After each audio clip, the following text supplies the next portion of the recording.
نکاح کی بنیاد پر اس کے بچے کا نسب ثابت ہو، یہ فراش قوی ہے نا، یہ فراش قوی ہے. بچے کا نسب ناکح سے ختم نہیں ہوگا.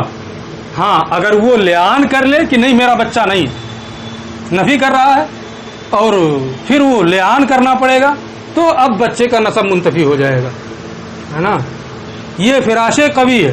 کبھی کبھی فراش اقوا بھی ہو جاتا ہے، کبھی کبھی فراش اقوا بھی ہو جاتا ہے. جیسے مطلقہ بائنہ عدت میں ہے اور وہ حمل سے ہو گئی، ابھی عدت پوری نہیں ہے نا. ایک ابھی طلاق دیے ہوئے، طلاق بائن دیا ہے اور عدت گزر رہی ہے، حمل ظاہر ہو گیا کہ یہ تو حاملہ ہے.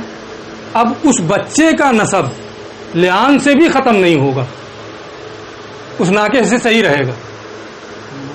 اس لیے کہ نکاح تو تھا ہی، نکاح کی بنیاد پر بچے سے اس کا نسب ثابت ہے. لعان کی بنیاد پر وہ نفی کر سکتا تھا، لیکن لعان کے لیے شرط کیا ہے؟ اس کی بیوی ہو.